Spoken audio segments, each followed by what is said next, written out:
No, I have no intro idea. Succotash. See, I can't even do their voices, so. Solid attempt. Was it? That's Daffy, right? No. Who is it? Oh no, is it Elmer Fudd? Nope. Who is it? Sylvester. Sylvester. You don't even know who Sylvester is, do you? I'm trying to. I mean, that's super familiar. It's the cat that always tries to eat Tweety Bird. Oh yeah. Yeah. All right, I'll use something else somewhere in there. Yeah. Yeah. Ready? Let's do it. Okay. It's kind of Porky Piggish. Yeah, it was real Porky on Piggish. Accident. Yeah. All right, here we go.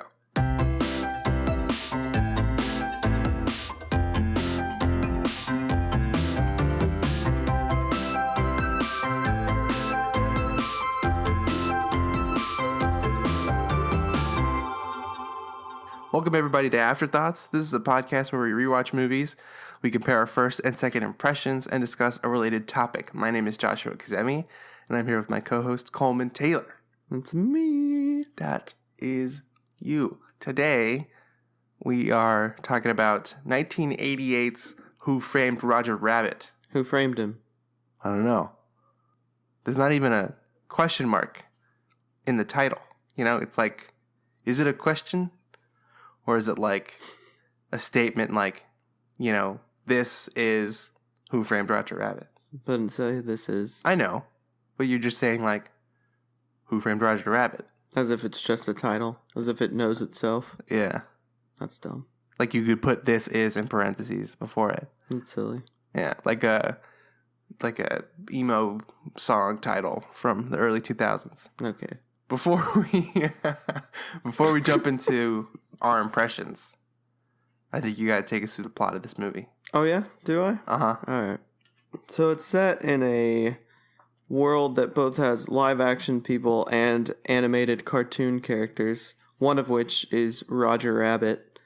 And he finds out through the work of the main character, Eddie, our PI man, that his wife is, I guess, cheating on him in a cartoon way by playing patty cake with someone else. Literal patty cake. And he gets all upset about it. And then the person she was playing patty cake with, who is also the owner of Toontown, I believe. Yes. Dies. And so everyone thinks it's Roger Rabbit who did it. And so he hires Eddie to help him find who actually killed his wife, because Roger claims over and over he would never kill someone and loves his wife still. Huh? Didn't kill his wife, just clarify. Yeah. And I mean, that's pretty much it. They go on this crazy adventure involving other cartoons and going to Toontown and all over the city to try and figure out who framed him and if he actually murdered this. His name's Acme. Ha. Hilarious. Mm-hmm. And yeah, that's pretty much it. Yep. There it is. So I before we rewatched it, I did not remember that it was from the 80s. I mean, late 80s, but I always remembered it as like a 90s kind of a movie. But that's just wrong. Did you watch this one a lot growing up? Was it like in your childhood I never watched canon? this. No, not at all. Never. When was the first time you watched it? Maybe 2 years ago. Oh wow! I did not know that when I suggested this movie. I know you didn't. All right. Surprise. So what was your impression of it like growing up? Were you aware of it and just never saw it? Yeah, I think at the end of Honey, I Shrunk the Kids, maybe, there's a short of Roger Rabbit, like, on set. Oh, yeah. And he, like, does, I think it might, I don't remember, maybe not. I can't remember if it's the same exact cartoon that's at the beginning of this one or not, and they just change how it ends. I don't think so. But it's like him performing another cartoon with the baby again, and then after they're done, it's like cut, and like there's a set and everything, and they just leave for the day. And instead of him doing a terrible job. I still maintain it wasn't that bad. He just, saw the wrong thing. Birds over stars or whatever. But we can get into that later.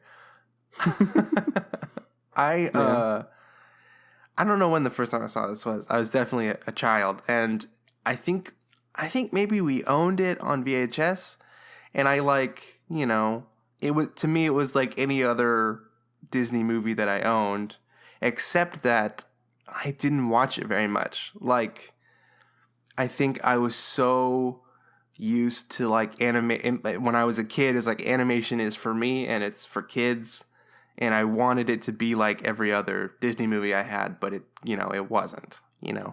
I remembered it being pretty adult, and I don't think I until this week I don't think I ever watched it at an age that I could like really appreciate it. I watched it like once or twice as a child and then never again. Yeah. So, yeah. My first impression was like trying to remember it. That's funny. Yeah. No, my first impression, I already was old enough and appreciated it. I liked it when I first saw it. Mm-hmm. It was good. I really didn't know what to expect because I saw that short and I'd heard people talk about it before and that they'd liked it. So I just kind of watched it one day. Mm-hmm. And I wouldn't say I really liked it, but it was better than just good. I was like, oh, this is cool. Yeah. That they put all these animated characters in there, and it's got a nice plot and all of this. Mm-hmm. Like, it keeps me going. It's interesting. I've certainly thought about the movie since I saw it as a kid, and I've always looked back on it now thinking it's pretty impressive. Technically, as from a filmmaking standpoint, it's a pretty impressive feat. Not only because it combines the two, but because it combines them so well, and it's not just like a gimmicky thing. The story really relies on the fact that there are toons and humans, and then the integration is so good. Like, I always remembered. Actually, I guess I misremembered it. And when I watched it this time, I was like, oh yeah, okay. Because I always remembered it as like a ceiling fan that Roger hits with his head at some point, and then it swings back and forth, and then the light is is shining throughout the room, and it's kind of moving around because of the ceiling fan got hit. But what I remember is the shadow that's being cast by the fan moving back and forth gets thrown around the entire room, and it's consistent the entire time. Every object, every person, and Roger, the animated character, all the shadow stays consistent. And it just makes it all seem really real, like he's actually in the room with them. And it's so cool that they were able to do that. But I misremembered it because it wasn't a ceiling fan. It was just the swinging light in that back room. Yeah. And I don't know if he hits it with his head. But anyways, I remembered stuff like that and was like, yeah, what the movie was able to accomplish is pretty cool. I liked it when I first saw it because there aren't many like it. I would say there aren't many animated cartoon movies and then that specifically rely on it. Yeah. And then most of them, I would say, go pretty cartoon the whole time. Like, you're typically go to a cartoon world. Yeah. Rather than staying in the real world with cartoons in it, because that's really hard to do. Mm-hmm. It's a lot easier to put someone in a cartoon world or just have them become a cartoon and make them all cartoons. Yeah. To have it completely mixed the whole time, that's pretty impressive. Yeah. So I remember liking that and just enjoying it overall because I had never seen it before. And I was like, okay, this is good.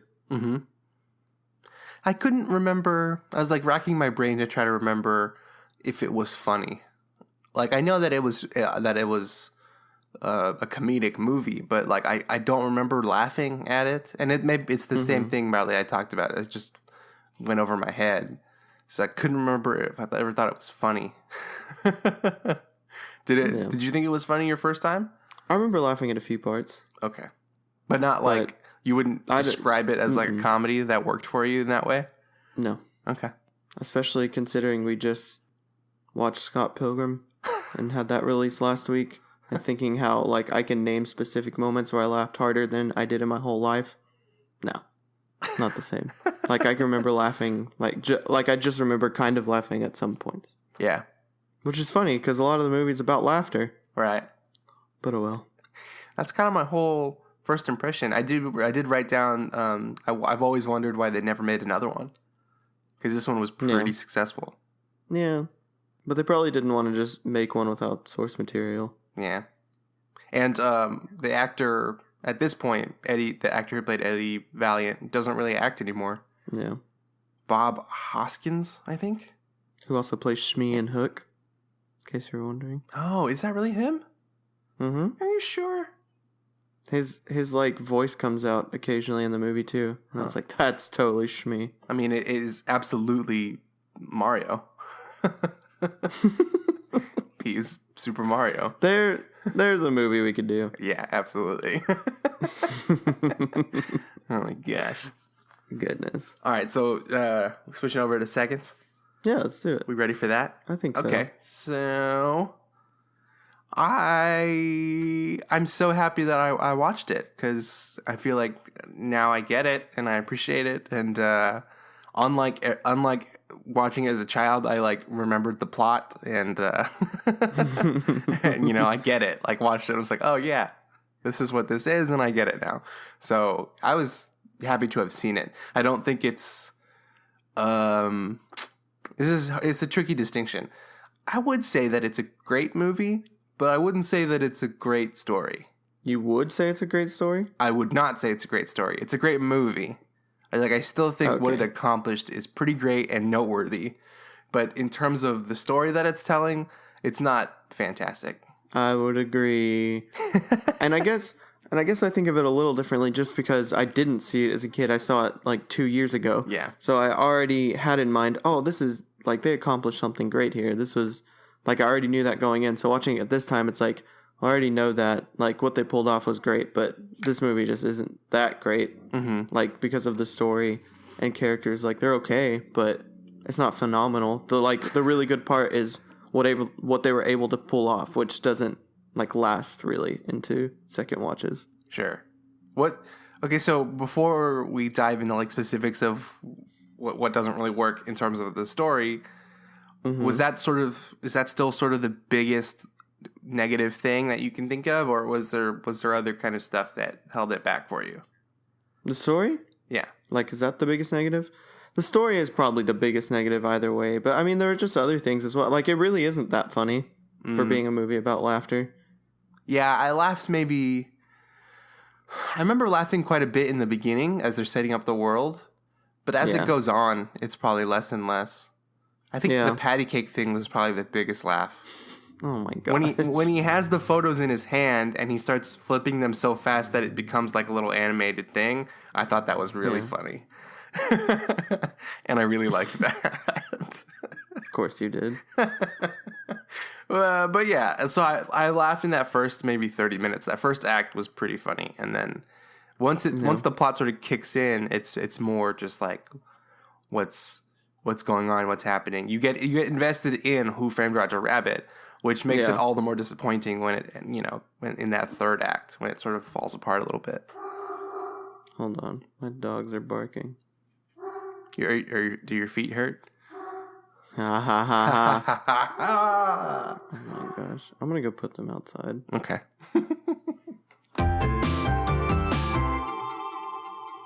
Yeah, it is funny up front, but you're right. You get invested in the plot, and then that's kind of like, the plot isn't really that great, so you're right. It kind of does just fall apart. Mm-hmm. But that's like, that's why I think there's not that many funny parts. Because it focuses more on its plot, which we've already kind of hinted at that it's not that great. So, I don't know. Although, it was interesting, you mentioned in the first impression, like, that most other movies, and we can talk about this more in the topic time too, but like most other movies like this lean more on the cartoon world side of it. And so, rewatching it this week was like, I am like even more impressed with how they incorporated animation into a live action world. Like it's mostly a live action world with cartoons in it, which is pretty cool because I still think they pulled it off really well. I think the weakest part of the movie is when he goes into Toontown. Yeah, because it looks like he's just on a green screen the whole time, and Yep. But it's a small part of the movie, and the majority of it is cartoons in a live action world, and it's still like so cool. A lot of the time, I was thinking like, this was such a choreographed movie. Each thing must have been so precise, and like, just the way that they blocked it and mapped it out and planned it must have been like, painstaking, because it's really fluid, and like Roger hits live action items or objects in the movie that like you move around. He interacts with the world. It's so cool. It's like some of the best integration around. Like, I think it beats some modern day movies with CGI. It's really good. Yeah, for sure. But I still agree that what they pulled off is still amazing. Even in the second impression, it's just kind of lost its luster, I guess. Like, you can find cool parts that, oh, that's really cool, that's cool, but at the same time, it's like, yeah, but I mean, that's not, like, I'm not going to keep going back to watch to just see more of how they pulled this off. Yeah. And another thing, and this is probably just more personal rather than critical, but I still don't like that it's so adult. I mean, it's not completely adult, obviously. It's not R or anything, but it's just like Jessica Rabbit's super over-sexualized, and then he's like drinking the whole time, and like, I don't know. I wish it was like kind of laughably adult, like children adult, kind of. Yeah. If that makes sense. Rather than just like actually going into like adult themes. Like taking adult themes and like adding like cartoonish elements to them, I think would have been funnier, which would have helped, I think, and I just think I would have liked it better.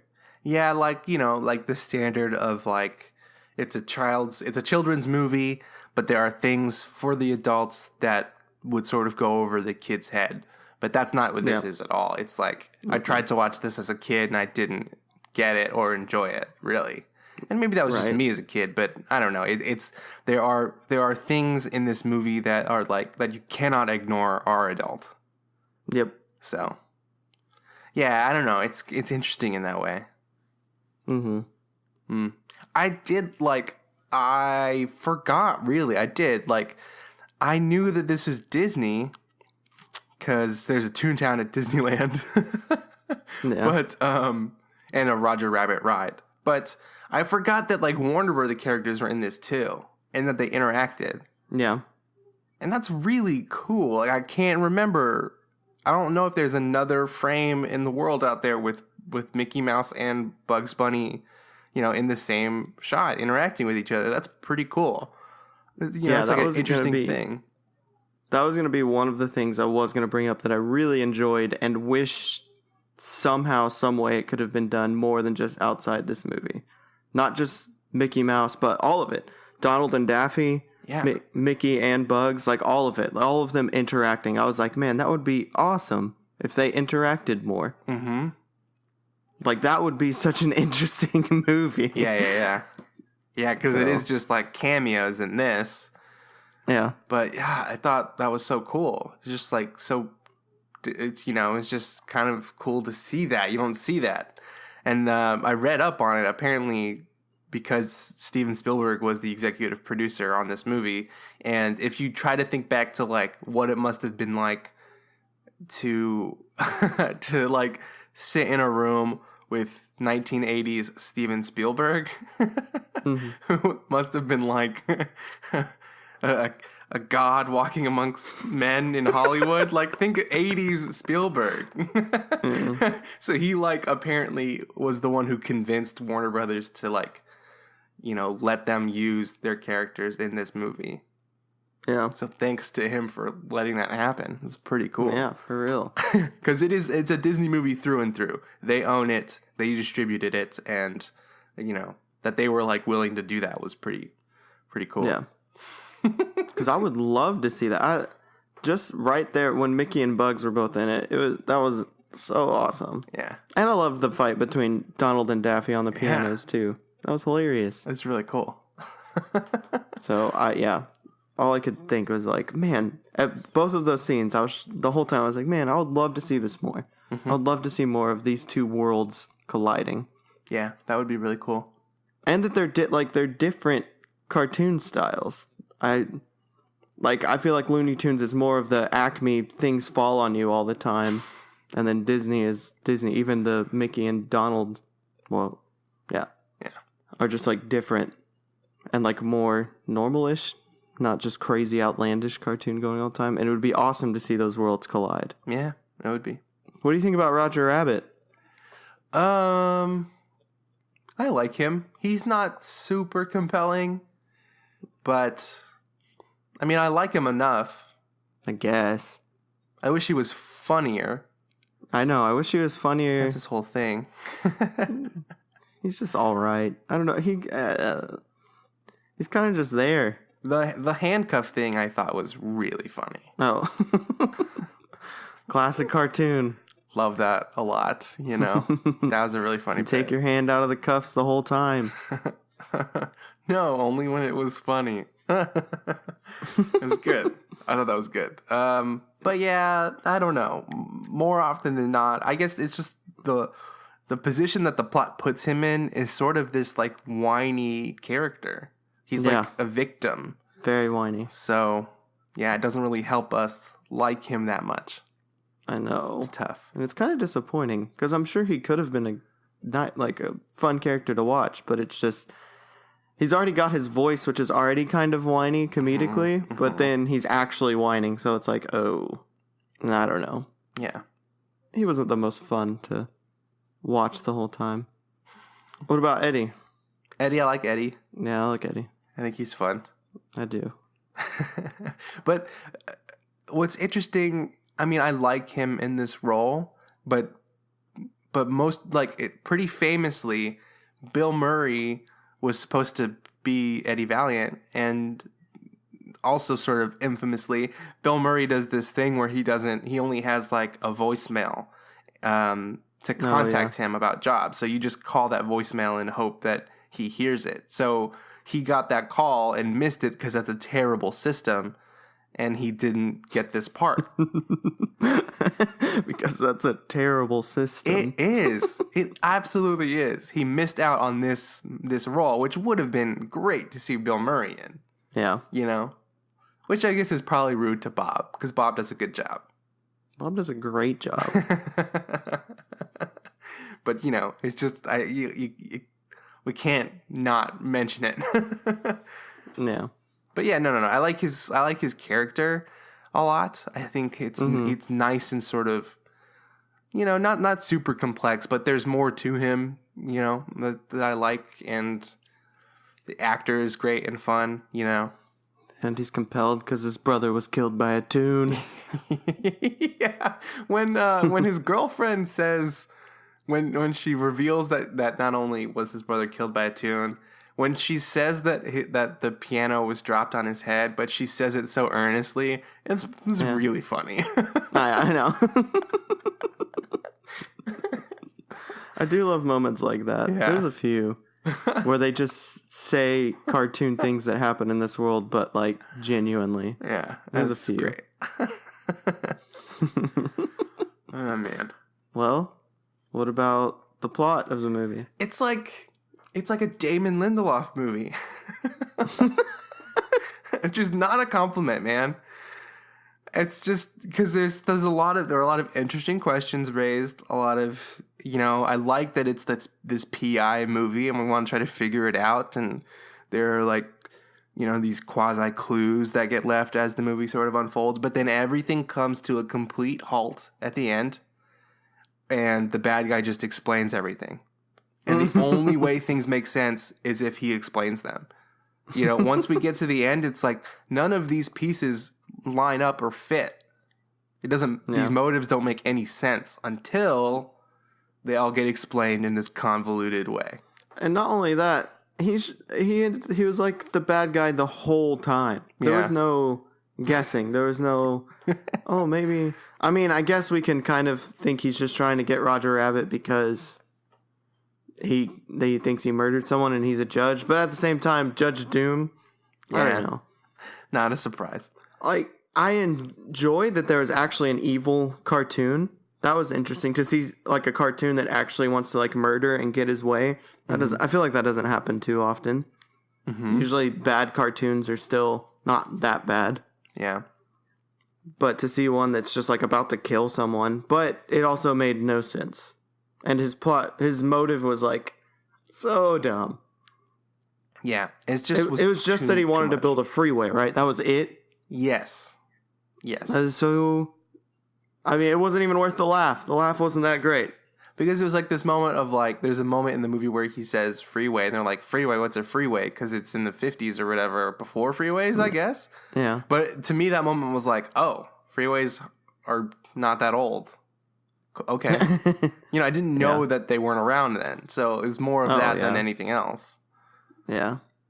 And it was just too convoluted. Like, there's way too many sort of steps to get to this idea that he wants to destroy Toontown to build a freeway. Because there's the whole thing with his fake, or like his secret company that's buying up things, and who owns Toontown and all this stuff. It was just like way too many sort of things. Way too much. And it doesn't explain. For some reason in my head, I was hoping that I remembered this right, which it didn't. Like, just hoping this happened, and that the freeway was just a cover up. He really just hated Toons because he's a Toon and has something against them or something.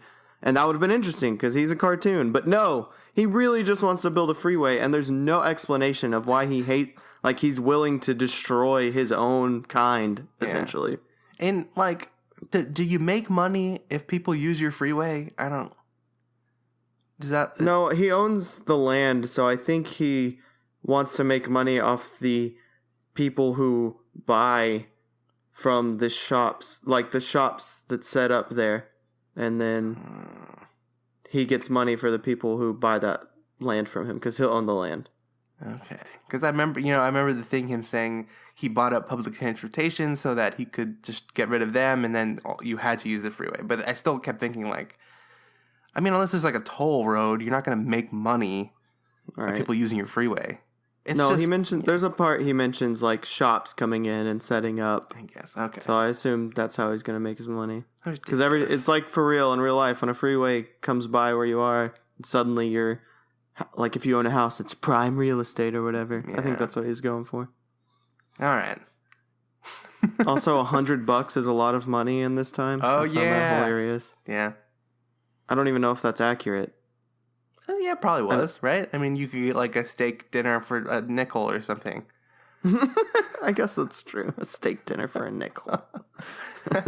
Or like 25 cents. I don't know. Yeah, I guess that's true. Also, he showed that he wanted to take the train. He showed that guy his check. I was like, you just showed him a $50 check. Like, how much does it cost to ride this thing? Yeah. If it's like 5 cents, what's he going to do? Give you like $49.95 in change off your check? Like, it was all right.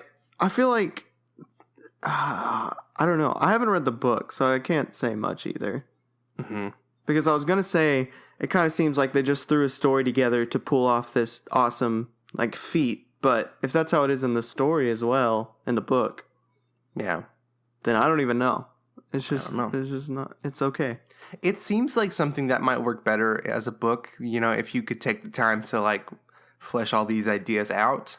Yeah. Instead of making it feel just like this sort of info dump in the third act.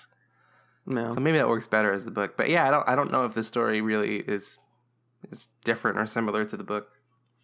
Who censored Roger Rabbit, right? Yeah. Yeah. I don't know. I kind of wish he also became a full cartoon at the end, rather than just his eyeballs. Yeah. Yeah. It's kind of weird.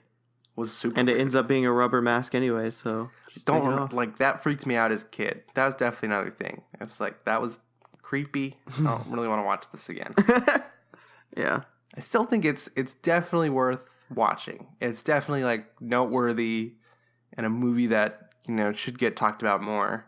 Because, it's not only does it feel pretty one of a kind, even though there are a few other movies that do this, in terms of, like, quality and what it's doing, it's got to be one of the best. It's really good.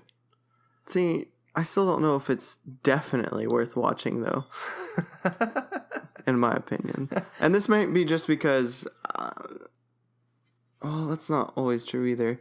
There are some movies that I just like for technical aspect, but I'd say more often than not, I like a good story. And so, yeah, they pull something off and you want to see that, then you can watch this movie. And it's not, the story's not absolutely terrible and doesn't not make sense at all. It holds together, but I don't think you have to go see this movie. I think you can, and it is interesting what they're able to pull off, but it's not the greatest, most wonderful movie in the world. Yeah. Yeah. I remember being super excited when I first watched it, actually. Oh, yeah? Because I had heard a lot of things. And I did like it. That's true. I liked it the first time I watched it. Uh-huh. Still not the greatest movie in the world, even the first time I watched it. Yeah. It was better the first time. Definitely liked it better this time because I understood it. Yeah. Maybe we'll watch it again in a year and then you can tell me if you still like it. Not. Okay, should I read off our Twitter poll? Yeah, do it. All right. Thanks again, everybody, for voting in the poll. Here we go. Okay, so best live action movie with animation, ? So I got a couple options here. Roger Rabbit is obviously one of them. We got Space Jam. It's one of the options. Mary Poppins. Mm-hmm. Another one. And Enchanted.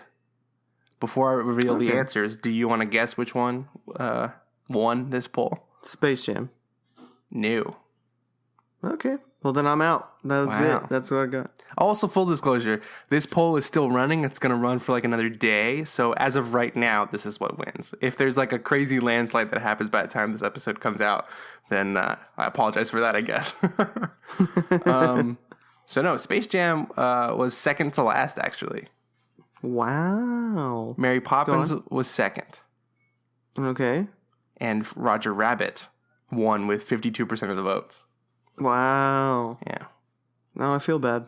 Yeah. Roger Rabbit 52, Space Jam 16, Mary Poppins 23, and Enchanted 9%. Of course. Yeah. But Enchanted is great. I think Enchanted is better than Space Jam. Yeah, I just don't think a lot of people saw Enchanted. I guess so. It's a great movie. Yeah. Interesting. I mean, I was, I wasn't super surprised that Roger Rabbit won, but I don't know. Mary Poppins is like a great movie, like a classic movie that was like an Oscar contender.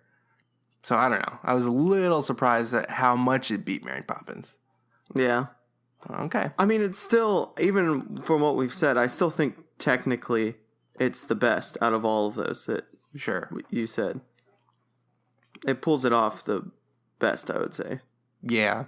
And Mary Poppins is a much older movie, and the live action and cartoon elements don't interact that much. They dance together, but that's really it. So if we're talking movies that do cartoon live action integration the best, then of those, it's got to be Roger Rabbit, I guess.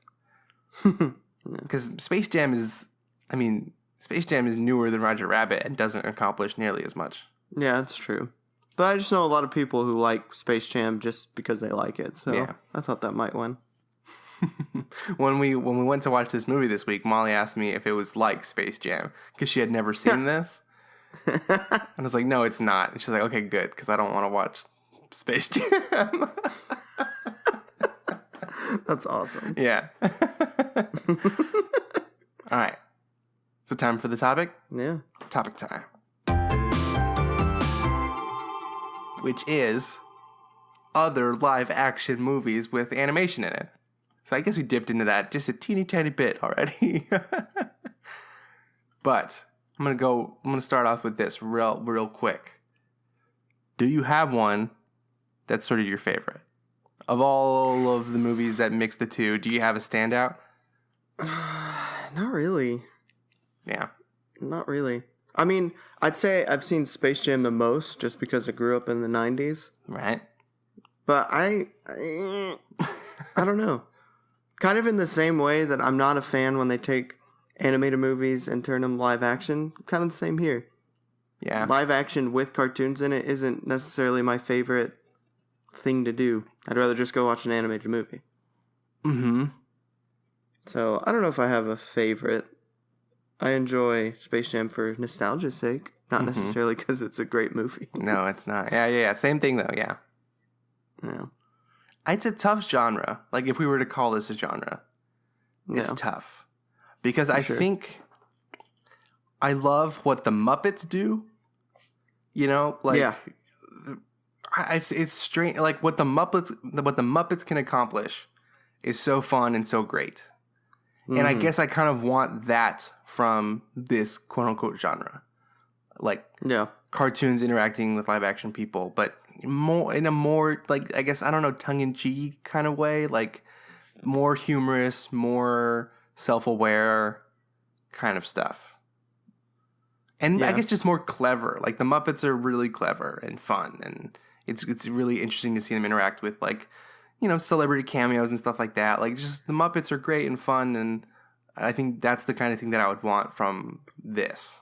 But you don't get it very much. I know. It's true. Muppet Christmas Carol, one of our family go-to Christmas movies for sure. Yeah. Huge Muppets fan. Mm-hmm.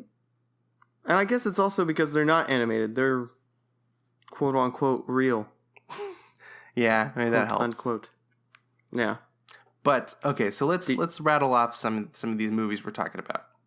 Well, do you have a favorite before we do that? Well, yeah, okay. I don't know. It's either like Enchanted or Mary Poppins. All right, nice. Something like that. Not Who Framed Roger Rabbit? That's close.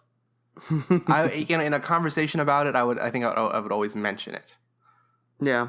You know, I don't think I could go without mentioning it. And, you know, like, I'm looking at a list and I see the Lego Movie in this list. And, I mean, technically that counts, but I wouldn't consider it in the same realm as these. Yeah, it's not. You know. They don't really intermingle at all. And there's also Page Master. Ooh, We've mentioned that before at some point, but I haven't seen that movie in a long time, but I loved it as a kid. Yeah, me too. So I kind of hope that's still a great movie.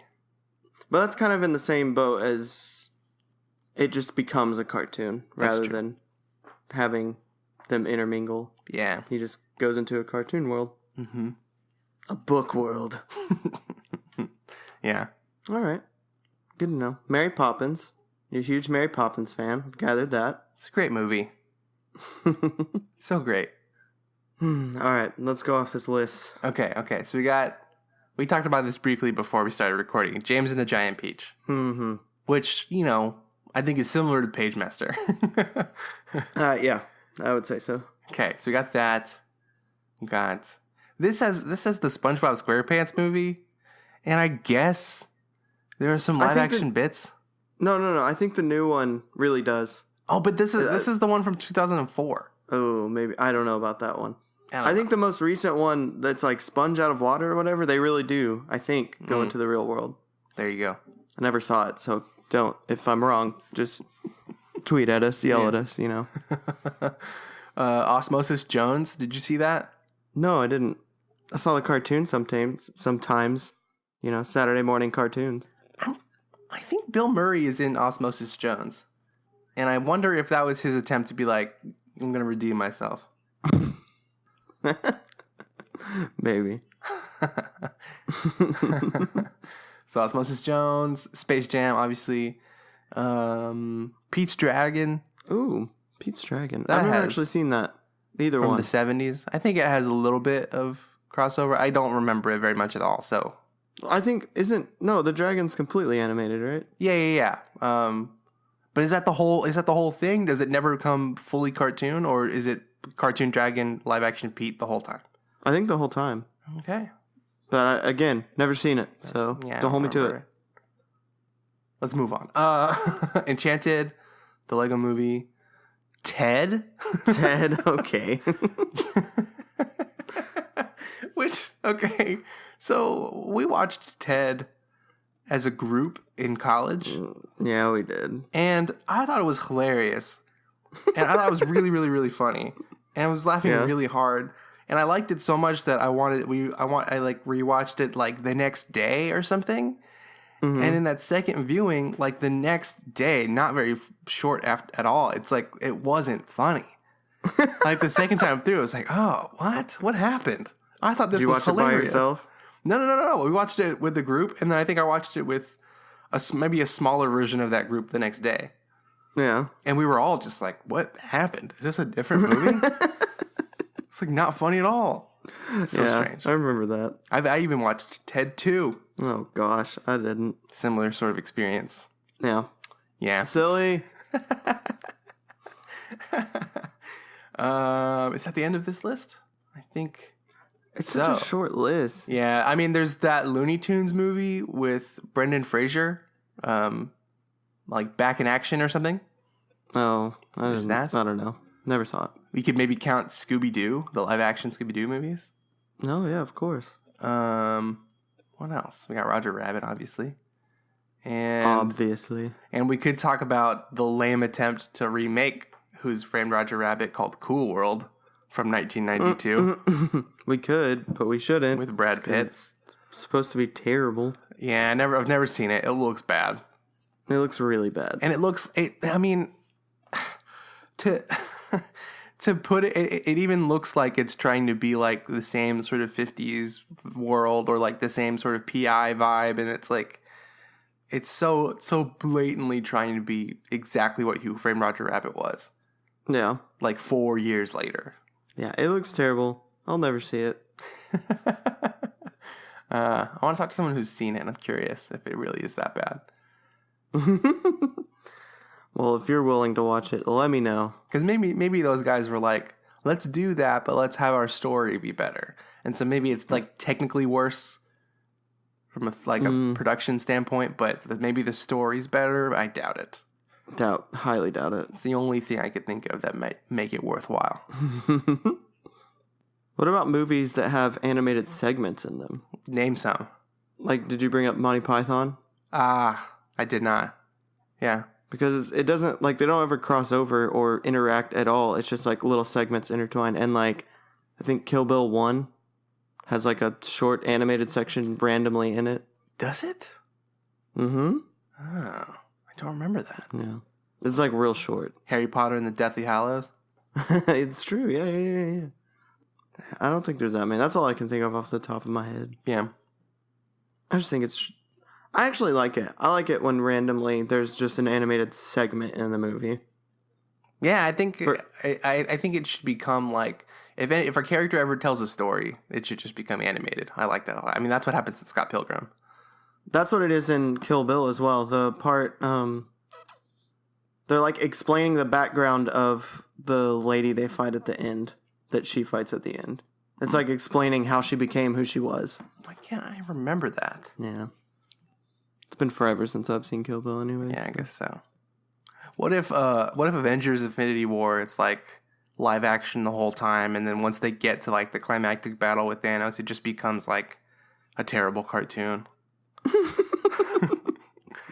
don't even think I'd be that upset. With like children sound effects.